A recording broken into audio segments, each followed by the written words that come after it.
Welcome to One Take, episode 8. 8. Wait, yeah, 8. 8 episodes. Good start. Wonderful start. Now, there are things to my right. Today's episode is going to be about the nerdy stuff. The really nerdy stuff. I'm going to show you the books that I read. They used to be on my shelf, but I brought them down for this special occasion. This isn't even all of them. This is the smaller ones that were least distracting. First, we have... No, that's the wrong order. First, we have The Way of Shadows by Brent Weeks. Wonderful book. Then, its sequel, Shadow's Edge. And then we have Beyond the Shadows. It is honestly the best trilogy of books I have ever read. It's like The Lord of the Rings, if The Lord of the Rings didn't have like a rating.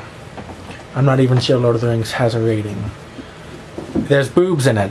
Talk about boobs. I have the second book of the Time Rider series. Wonderful series. It's more teenagey stuff.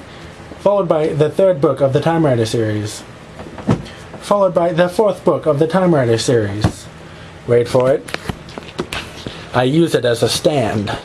Followed by the fifth book of the Time Rider series. All of these books are wonderful, unless I tell you otherwise. I could go and do individual reviews, but you'll have to be very specific about what you want. Freshman by Michael Gerber, apparently is his name. It's really good. It's more of an adult thing. The guy in it, he has his girlfriend is a vampire. I don't even know. There's a sequel. Haven't read the sequel. Tumbling After. Good book. Now, I will warn you, this is most definitely not a children's book. I finished this book last year in world history. Because I don't do anything in world history. Well, I didn't. It has incest in it, which is good. Brother, sister. The Zombie Survival Guide by Max Brooks. Wonderful thing. It's very... Even if you don't like the zombie thing, it's not really about the zombie thing. The first 6 Circuit de Freak books. I got these because it was over winter break and I had them. The first 4 are in a box, which is nifty. Organizing. Looking for Alaska by John Green. Don't read this book. Like, it's good. It is one of the best books I've ever read, but I went into a mental breakdown because I finished the book. It was like depressingly sad. Paper Towns, the third book by John Green. Third, good enough. It's about this girl who runs away. It's also really depressing.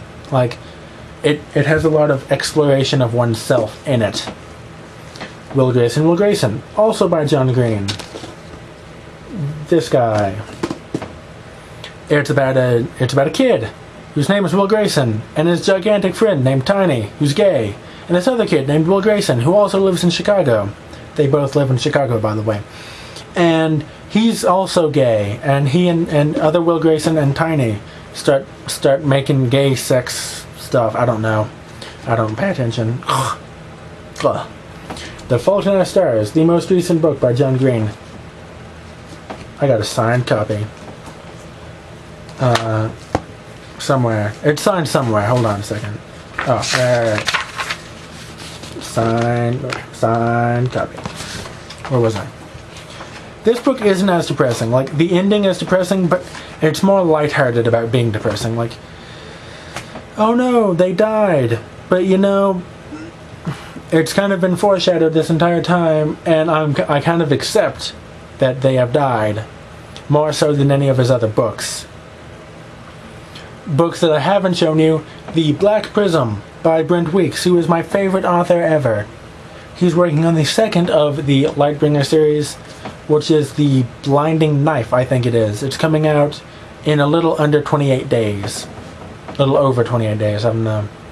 About a month from now, it's coming out. Then there's Artemis Fowl the Sixth, The Time Paradox.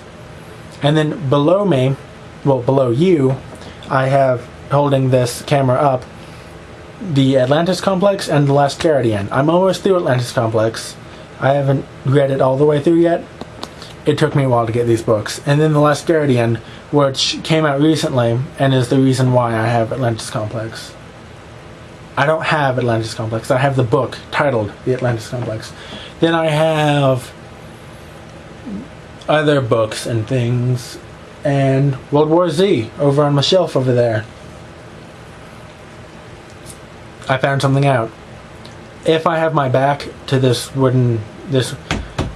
old Betsy here, the wooden thing, and I talk a lot, then I can actually feel the vibrations from my vocalizations through the word into my hand, and then it just cycles back around and it vibrates my chest, which then vibrates the word, which then vibrates my hand. Again, I'm actually not talking. This is an echo from 5 minutes ago that I'm now filming and syncing up with my word orifice. Mouth is the word orifice. I have other books that aren't as important. Don't ask why it's here. I have this mighty thing, red paged and all, Orcs by Stan Nichols, which actually it has the beginning of that in Beyond the Shadows, which again I can review most of these books if the internet gods will it. So let me know about that. I had my first day of school. I had orientation today with my good friend Jacob, who I met up with, and we didn't really do much of anything because everyone was like, "Hey, the vice president's in town. Let's go there."